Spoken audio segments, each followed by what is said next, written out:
Panorama group, जो सोचता है वो करता है। आपके अपने सपनों का आशियाना।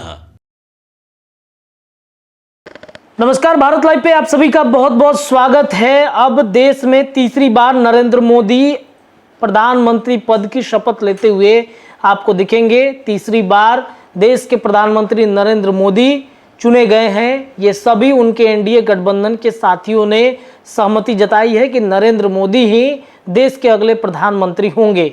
बिहार से नीतीश कुमार, चिराग पासवान और जीतन राम मांझी ने भी सहमति दे दी है, सिग्नेचर करके दे दिया है कि नरेंद्र मोदी ही देश के अगले प्रधानमंत्री बनेंगे। लेकिन नीतीश कुमार की पार्टी और चंद्रबाबू नायडू की जो पार्टी है टीडीपी, उसने बड़ी डिमांड नीतीश कुमार से लेकर के चंद्रबाबू नायडू तक नरेंद्र मोदी से उन्होंने कर दिया है। दरअसल मंत्रिमंडल को लेकर जो चर्चा चल रही थी कि मोदी मंत्रिमंडल में नीतीश कुमार कुछ बड़ा डिमांड कर सकते हैं।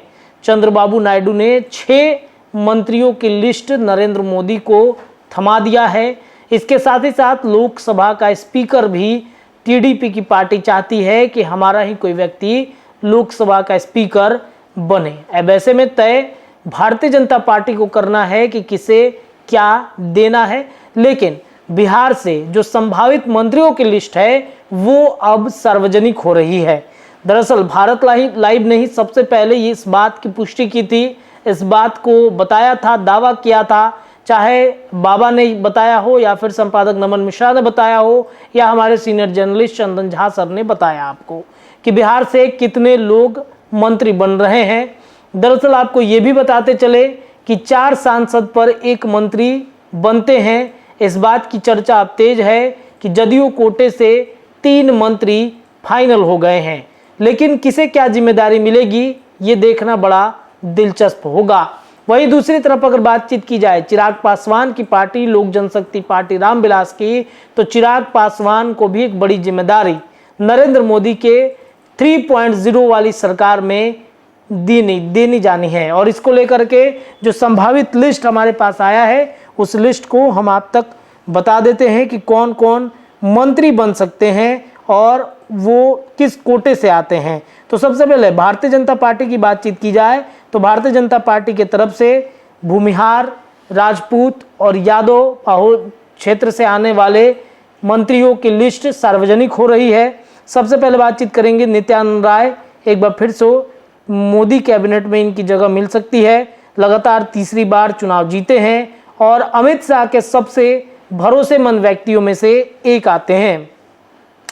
जाति जो है इनकी यादव है और ये 58 साल के हैं और ये मंत्री बन सकते हैं। दूसरी तरफ राजपूत समाज से बातचीत की जाए तो यहाँ पर अगर देखा जाए तो चर्चा हमने राधा मोहन सिंह की भी की थी और दूसरी तरफ अब चर्चा होने लगी है कि जनार्दन सिंह सिग्रीवाल जो महाराजगंज के सांसद हैं उनको बनाया जा सकता है। ये लगातार तीसरी बार सांसद बने हैं। बीजेपी का राजपूत चेहरा इनको बताया जाता है और बीजेपी के वफादार सिपाही भी इनको कहा जाता है। ये 60 साल के हैं। तीसरी तरफ भूमिहार जाति की हमने बातचीत की थी तो भूमिहार समाज से आने वाले जो नवादा से सांसद हैं उनके बारे में चर्चा हुई थी कि नवादा से सांसद जो हैं विवेक ठाकुर वो बन सकते हैं। लेकिन अब देखिए यहाँ पर गिरिराज सिंह की बातें कही जा रही हैं। हालांकि गिरिराज सिंह मंत्रिमंडल का हिस्सा नहीं भी हो सकते हैं। विवेक ठाकुर को बनाया जा सकता है और विवेक ठाकुर जो है भूमिहार समाज के एक बड़े चेहरा हैं तो उनको भी कहीं ना कहीं बड़ी जिम्मेदारी दी जा सकती है। तो उनके कोटे से जो राज्यसभा का सीट खाली होगा उसमें चौंकाने वाला नाम होगा। किसे बनाया जाएगा इस पर आगे चर्चा करते हैं। लेकिन अब देखिए विवेक ठाकुर भूमिहार जाति से आते हैं और इनको बनाया जा सकता है। तीसरे में आते हैं बातचीत की जाए चौथे की तो ब्राह्मण समाज से आने वाले गोपाल जी ठाकुर इनको बनाया जा सकता है मंत्री। और बीजेपी से ब्राह्मण समाज से जीतने वाले एकमात्र ये सांसद हैं और लगातार दूसरी बार ये चुनाव जीते हैं। राजनाथ सिंह के प्रचार के दौरान इनके संकेत मिल चुके थे कि भाई ये मंत्री बन सकते हैं। 5 नंबर पे हैं। अगर बातचीत की जाए डॉक्टर संजय जायसवाल की तो ये वैश्य समाज से आते हैं। बीजेपी का वैश्य चेहरा है, लगातार चौथी बार चुनाव जीते हैं। सबसे भरोसेमंद ये चेहरा बताए जाते हैं। अगर बातचीत की जाए संजय जायसवाल की, तो इनकी भी एंट्री संभावित है, संजय जायसवाल भी आ सकते हैं। और अगर बातचीत की जाए हम कोटे से जीतन राम मांझी को बनाया जा सकता है। बिहार के सबसे सीनियर नेता हैं, पूर्व में मुख्यमंत्री रह चुके हैं और ये बनाए जा सकते हैं बिहार मोदी कैबिनेट में मंत्री। वहीं एक नाम जो चौंकाने वाला है, इस पर हम बाद में चर्चा करेंगे।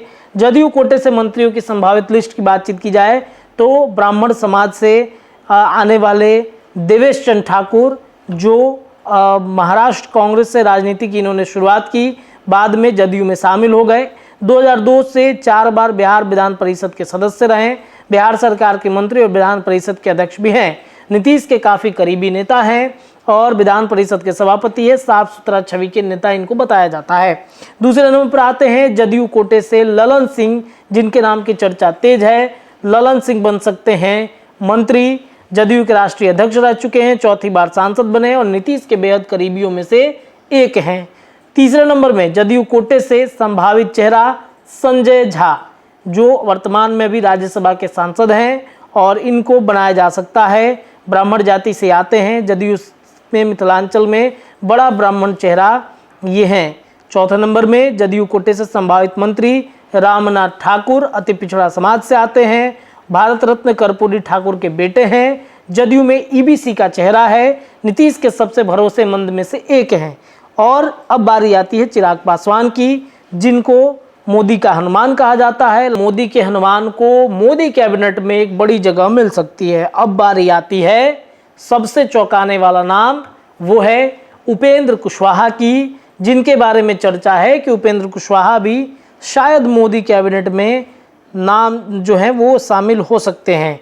क्यों बनेंगे मंत्री? तो बिहार में कुशवाहा के सबसे बड़े नेता हैं, लोकसभा चुनाव में सपोर्ट करने का इनको इनाम मिल सकता है।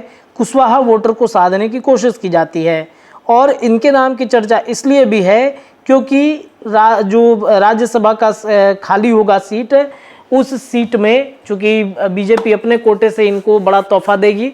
राज्यसभा में बीजेपी से अगर जो चेहरा खाली हो रहा है वो है सबसे बड़े भूमिहार जाति से आने वाले विवेक ठाकुर, जिनके नाम की चर्चा है। मोदी कैबिनेट में इनको जगह मिलेगी तो राज्यसभा भेजकर उपेंद्र कुशवाहा को बनाया जा सकता है वहाँ पर मंत्री। ये संभावित लिस्ट जिसकी चर्चा हम कर रहे हैं। तो भारत लाइव के इस खबर में इतना ही। देखते हैं फाइनल मोहर किस पर लगता है। बहुत बहुत धन्यवाद। पनोरमा ग्रुप, जो सोचता है वो करता है। अगर ये वीडियो पसंद आई और वह बिहार के राजनीति और बिहारियत से सरोकार रखेनी तो सब्सक्राइब बटन दबा के चैनल के सब्सक्राइब कर ली। ओजे एगो घंटी बा, ओकरा बटन दबा देला से कुल सटीक और मारक खबर रुआ मुफ्त में मिल जाई। अगर रुआ पत्रकारिता के हमनी के नया प्रयोग में सहयोग कर चाहतानी तो ज्वाइन बटन दबा दी। पेटीएम नंबर नोट कर ली 9386816700। धन्यवाद।